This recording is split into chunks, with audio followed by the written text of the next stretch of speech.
Hélène de Fougerolles, Balthazar, quels sont les hommes de sa vie? Son père est un Rigoine de Fougerolles.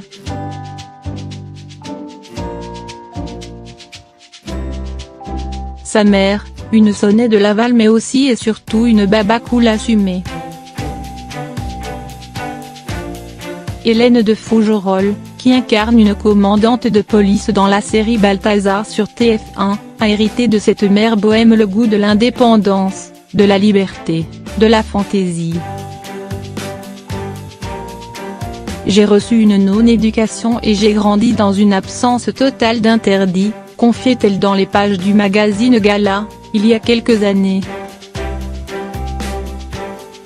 Et, ma mère, ses parents ont divorcé quand Hélène était très jeune, ND et LR, était plus une femme qu'une maman. Elle a eu des amants, elle s'est éclatée, elle a dévoré la vie. À chaque nouvel homme, elle recommençait tout de zéro, et, sauf que de manière involontaire, elle m'a tout de même transmis une valeur primordiale, l'indépendance. Car elle ne s'est jamais installée avec quelqu'un par intérêt ou par confort. Les fondamentaux posés, lancés dans la vie en général, et la vie amoureuse en particulier, Hélène de Fougerolles commence toutefois par prendre le contre-pied du schéma maternel.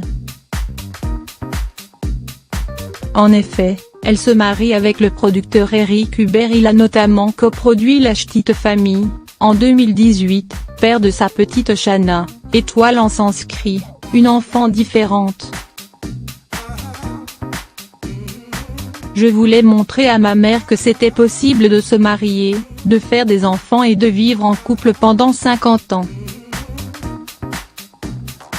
Je n'ai pas réussi, déclarait-elle toujours dans le magazine Gala. Leur couple dure 10 ans.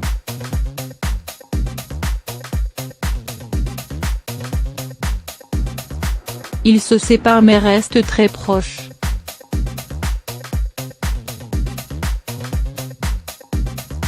Même si nous nous sommes séparés, je sais que je pourrai toujours compter sur lui, affirme-t-elle.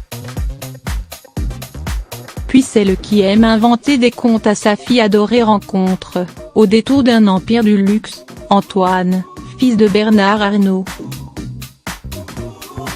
Jamais elle ne citera son nom mais le petit milieu parisien bruisse de cette idylle entre l'actrice au grain de beauté et le bel héritier.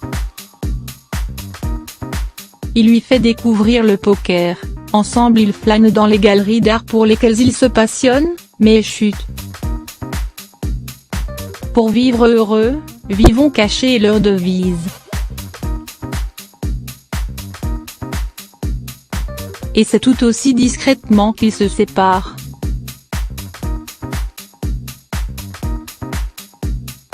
Engagée dans tout ce qui rime en haut écolo bio vélo, prenant la parole pour défendre l'ignominie qui se passe derrière les murs des abattoirs auprès de l'association EL 214, Hélène de Fougerolles marche en douceur sur les pas de sa mère qu'elle décrit comme une écolo extrémiste.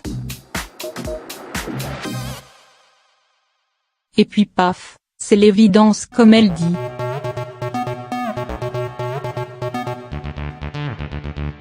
Elle rencontre Marc Simoncini et d'un coup a envie de crier son bonheur sur tous les toits, comme elle le reconnaît dans Télé 7 jours. L'homme est le créateur du site de rencontres mythique.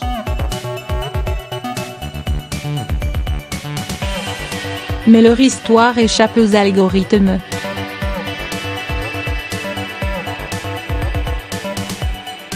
Ils partagent le goût des voyages, de l'art contemporain.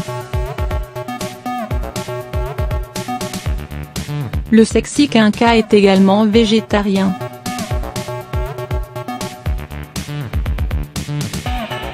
Au début pour des questions de santé mais, aux côtés d'Hélène, cela devient aussi une affaire d'éthique. Bref, Hélène et Marc s'aiment. Le disent.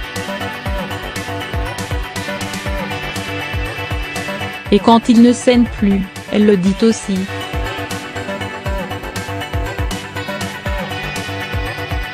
Avec des mots qui suggèrent qu'au-delà de l'amour, restera l'amitié. Le 23 juillet 2018, sur son compte Instagram, elle poste une vidéo de « Beau comme un jour d'été », avec ce commentaire « Décidé de se lâcher la main avant de se lasser, se libre, J30 ». Leur amour aura duré 2 ans.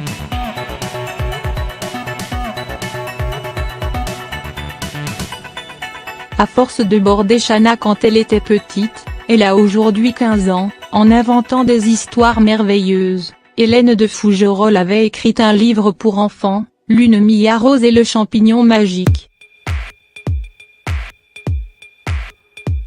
Il y était question d'un champignon magique qui allait exaucer tous les rêves d'une petite fille aux cheveux couleur soleil et aux yeux couleur de miel. Une petite fille qui se fait confiance et fait confiance à la vie et un peu comme elle en somme.